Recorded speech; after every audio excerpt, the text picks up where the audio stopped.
This channel does not promote any violent, harmful, or illegal activities. All content provided by this channel is meant for an educational purpose only. আশীর্বাদ করি তোমাদের চৈতন্য হোক। কাশীপুর উদ্যানবাটিতে যদি যান না দেখতে পাবেন ঠাকুর রামকৃষ্ণের এই বাণীটা বড় বড় করে টাঙানো রয়েছে। প্রত্যেক বছর পয়লা জানুয়ারি নিয়ম করে এই বাণীটা নিয়ে আমরা চর্চা করি। বাঙালির স্বভাব তো ওই বিশেষ বিশেষ দিনে, কিন্তু মুখস্থ করা আর আত্মস্থ করার মধ্যে তফাৎ রয়েছে।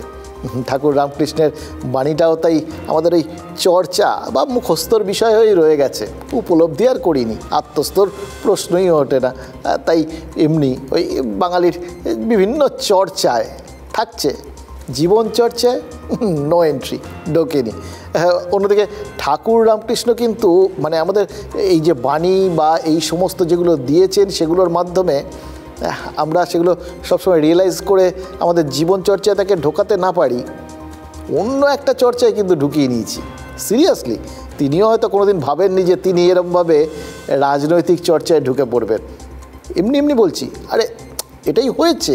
কামার পুকুরে গিয়ে কল্যাণ বন্দ্যোপাধ্যায় আজ দাবি করেছেন যে তৃণমূলের এই আরামবাগের প্রার্থী নাকি স্বয়ং ঠাকুর রামকৃষ্ণ স্থির করে দিয়েছেন।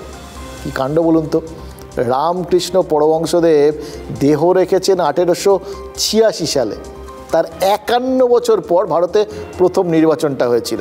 1937-এ প্রাদেশিক আইনসভাগুলো তৈরি হয়েছিল। আর এটা 2024। সেই 2024-এ এসে তৃণমূলের শ্রীরামপুরের সাংসদ দাবি করছেন যে আরামবাগের প্রার্থী নাকি ঠাকুর রামকৃষ্ণ স্বয়ং ঠিক করে দিয়েছেন।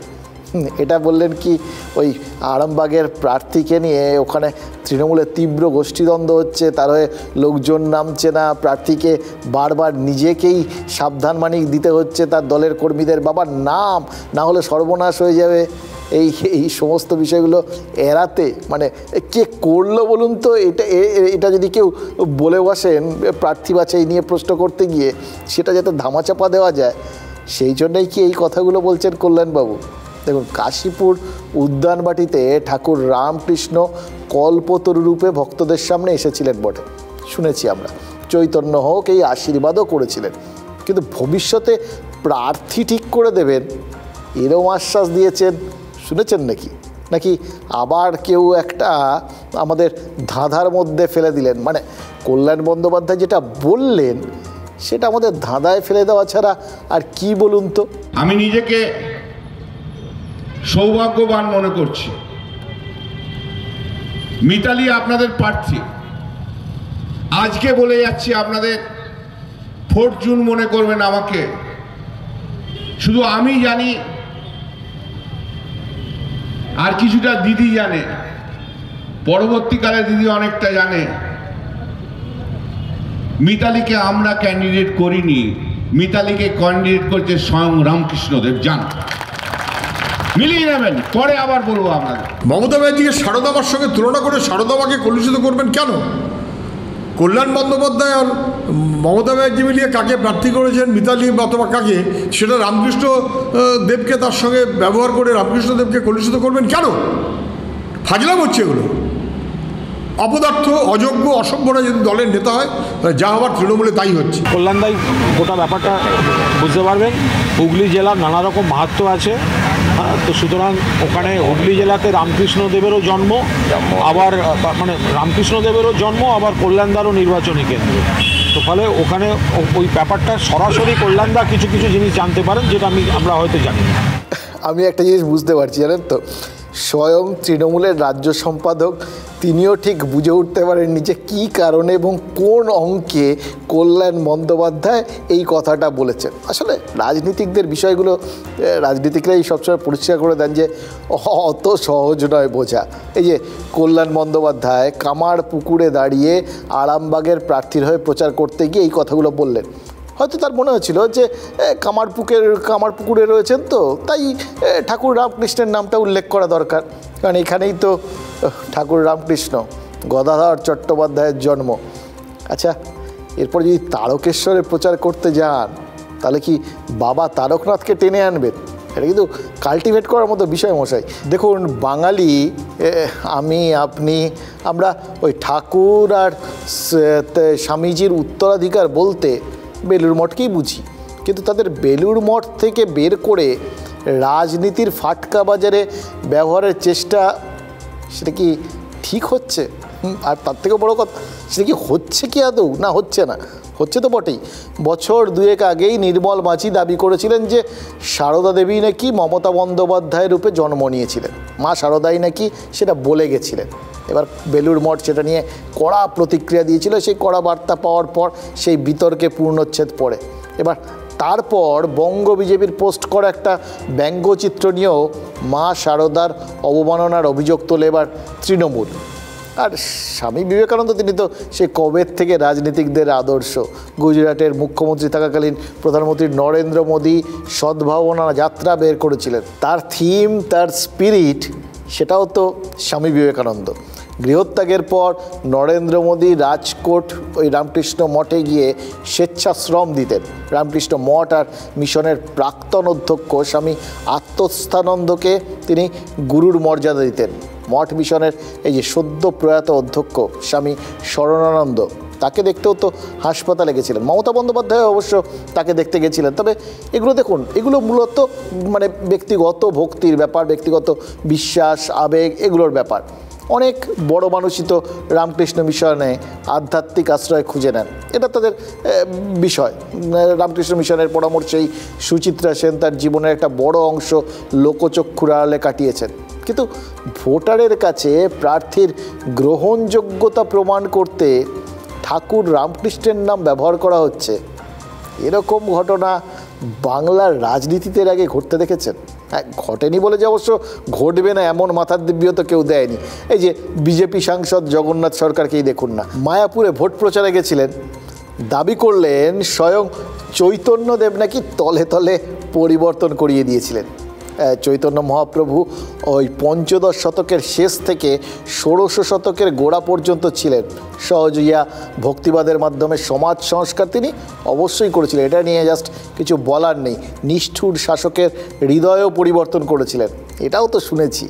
কিন্তু একবিংশ শতকে এই আজ 2024-এ দাঁড়িয়ে তলে তলে ভোটারদের হৃদয় পরিবর্তন করে দিয়েছেন। এই ঘটনাটা না ওই বিজেপি প্রার্থী যদি না বলতেন জানতাম না। এবং বিশ্বাস করুন, এই দাবিটা না জাস্ট গলা দিয়ে নামছে না, এমনিতেই গরমে হজম শক্তি আমাদের একটু গড়বড় করে, টের পাচ্ছেন তো। ভোটের সময় নেতাদের কিন্তু এটা একটু প্লিজ খেয়াল রাখতে বলবেন, মানে তাদেরও কিন্তু এটা আমাদের জন্য একটু চিন্তা ভাবনা করা উচিত। ব্যাপক সারা বোঝা যাচ্ছে, ভেতরে ভেতরে চৈতন্য দেবী স্বয়ং পরিবর্তন করে দিয়েছেন, কারণ তিনি রাম নাম কৃষ্ণ নাম রক্ষার জন্যই এই মর্তভূমিতে আবির্ভাব হয়েছিলেন বিষ্ণুর অবতার রূপে। তাই সেই পবিত্র ভূমি থেকে জনসাধারণের মধ্যে যে ব্যাপক সারা আমি পাচ্ছি, বুঝতে পারছি, তারা সকলেই আমাকে আশীর্বাদ করবেন। যে যেখানে যাচ্ছেন সে সেখানে ধরছেন, ওই বললাম না, ওয়েট করে আছি কবে আর কে কোথায় যাবেন, মানে তারকেশ্বরে কে যাবেন বা দক্ষিণেশ্বরে কে যাবেন, গিয়ে যে কি বলবেন সে যাকে আর আর আর নেওয়া যাচ্ছে না। দেখুন, ঠাকুর রামকৃষ্ণ বলে গেছিলেন যে যত মত তত পথ।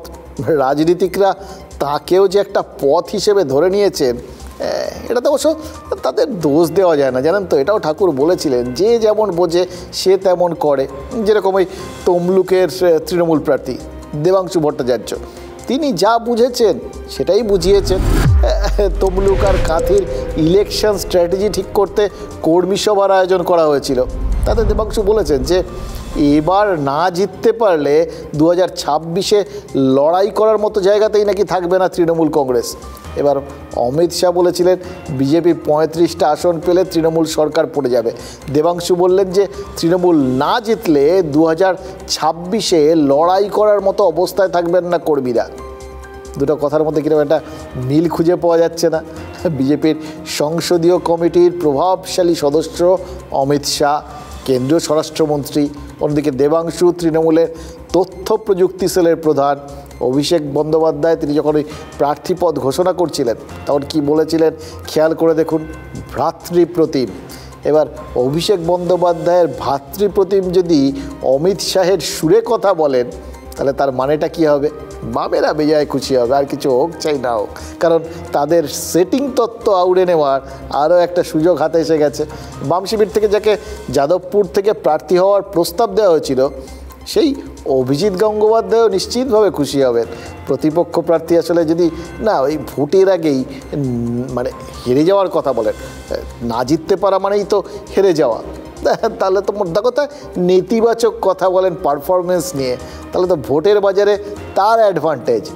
এমনিতে দেখুন ওই জায়গাটা মানে শুভেন্দু অধিকারীর সুবাদে তমলুককে তো সেফ সিট বলেই মনে করে বিজেপি, তাই জন্য এই পদত্যাগী বিচারপতি অভিজিৎ গঙ্গোপাধ্যায়কে অনেক দূর ভেবে চিনতে তাকে প্রার্থী করার, ওই আসনে প্রার্থী করার সিদ্ধান্ত নিয়েছে বিজেপি। এবার সেই আসনে তৃণমূল প্রার্থী যদি আশঙ্কার কথা শোনান, তাহলে তো সেটা বিজেপি শিবিরে আশ্বাসবাণীর মতো শোনাবে। দেবাংশু অবশ্য সেটা চটজলদি বুঝে ফেলেছেন, তার এই বোঝাটা দলের কাঁধে বোঝা হয়ে যেতে পারে, হয়তো সেই জন্যেই কর্মী সভার পরেই তার বক্তব্যের একটা অন্যরকম ব্যাখ্যা দেওয়ার চেষ্টাও তিনি করেছেন।